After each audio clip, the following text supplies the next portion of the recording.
we're into 2025, and I'm going to continue looking at new releases as I did last year. But instead of starting my appreciation of new releases in June of last year, I'm actually going to start at the beginning of the year. Makes sense, doesn't it? And then possibly I'll be able to do one a month, or one video a month, or maybe more. Well, I say maybe more because we're almost approaching the end of July, sorry, the end of January, and I've already got 25 albums that have been released since New Year's Day. So I'm guessing that I'm probably going to do at least two for January. So I thought I'd better get started with the first video. Most of these albums are by artists that I've never heard of. I am really dipping my toe into unknown waters, but I find it exciting. I find that some of the albums are a bit MIR and they don't really move me at all. But there are a number, and an increasing number, that I actually say, wow, yeah, I'm glad I got that one. And I want to continue this, offering it to you so that you don't have to necessarily sort through the rubbish. You can focus on the albums that are worth a listen. And that's basically all I'm hoping to achieve here. So let's get started. So one of the first albums that I digitally downloaded was an album by Franz Ferdinand, The Human Fear. Now I've always steered clear of this band, thinking they're a pop band with not too much creativity. But I thought, let's go for it. It's their first in 7 years. It's definitely pop rock, and it has a catchiness that makes it worthy of a sit down and listen. Has a melodic flair about it, and it's quality in places. Uh, After a quarter of a century as artists, this band continue to release new music. The question is, are these songs going to be remembered in the midpoint of next month? Well, I'm not too sure about that. But anyway, I'm going to tell you a little bit about two or three of the tracks. Everyday Dreamer, one of the first that really caught my ear, had a very nice bouncy rhythm. Then next up was The Doctor, very much organ driven this, but unfortunately the chant that started in the middle became a real headache.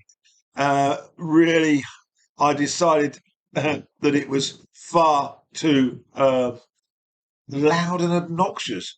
Although I like their version of Da Da Da Da Da. Next track, Hooked. Different view on this one though. It starts a little bit like No Doubt, and the vocals. I heard bits of Roxy music in here. Build It Up is definitely one of the impressive songs, which is the next one. It's got a sort of Ray Davis style to the vocals, and the music is very well produced. Night and Day, however, there's a nice piano that impacts here, and when the synths are added a little quickly into the track, it really makes a very pretty picture. Bar Lonely, the last one I'm going to comment on here. When I started listening to this, his vocals started to sound like Gaz Coombs, who of course was in Supergrass and then went solo. A bit of a March feel to it. But anyway, Tell Me I Should Stay is also a nice track. So not a bad. The Human Fear from Franz Ferdinand. Next up is an album by Ringo Starr. It's called Look Up. Well, I haven't followed Ringo Starr, to be honest, since the Beatles split up. I always felt that he was more a comedies type artist. Well, this one surprised me a bit. It had a country music twang to it. And I read that he's always had a soft spot for country music. And he he's reunites his love on this album. Of course, he benefits from a tremendous set of musicians, headed by T Bone Burnett, who's also in the production room. And it really does sound very country. I still have struggles with Ringo's voice. I think it's very limited. But obviously, it's still there. It hasn't depreciated. And the guy's 85, God forbid. So one has to tip your hat to him and say, well, if you're still releasing music at 85, you must have done something right in life. So I generally liked it. Um, but I don't think I'll be playing it that often. But it was interesting to remind me that this guy, of course, loves music. This one I want to look at is an album called Force Majeure by a band called Delivery. In fact, apparently it's their second.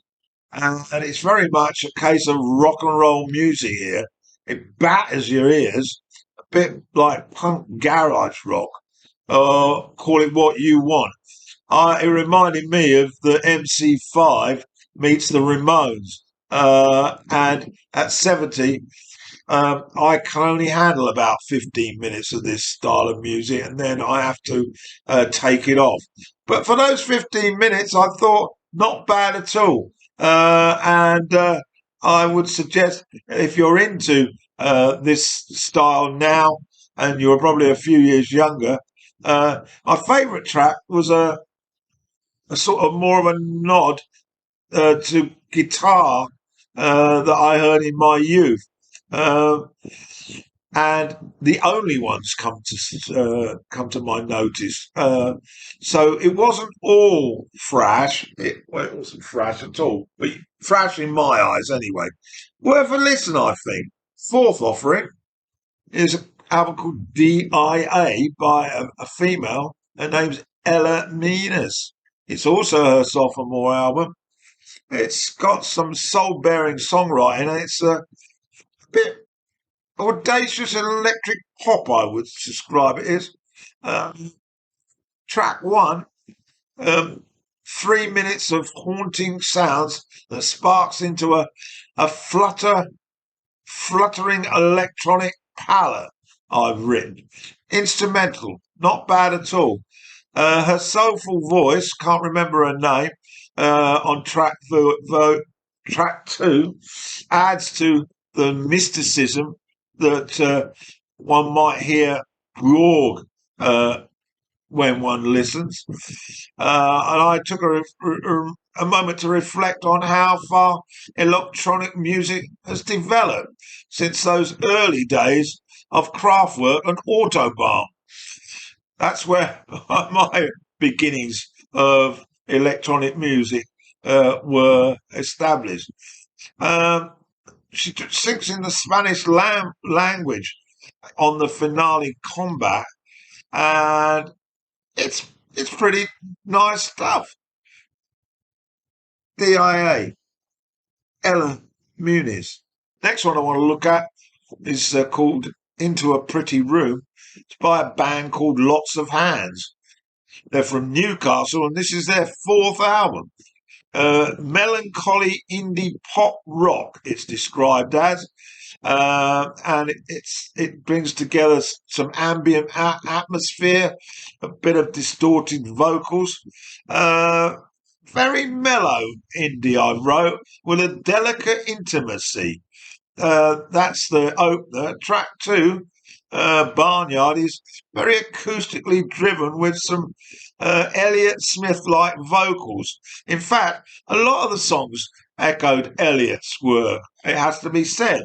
Uh, Probably a bit more upbeat lyrically, although I didn't invest too much time in that. Uh, Quite nice stuff. Track four, called Rose, has a more liquid guitar style, very psychedelic. But I'll get back to this one. Oh, Into a Pretty Room by Lots of Hands. Don't know where we're at now. I think it's probably in my fifth or sixth. Next one I had a brief look at is You and I Are Earth by a female called Anna B. Savage. She's a London based singer songwriter and musician. This is her third album. Very folk style, ably supported with an uptight double bass, are my recollections of this, plus an occasional horn. Would be perfect on a nice summer's day in southeast of England, where I was born. But probably it's more difficult to get that type of weather. But nice stuff, nice voice. Anna B. Savage.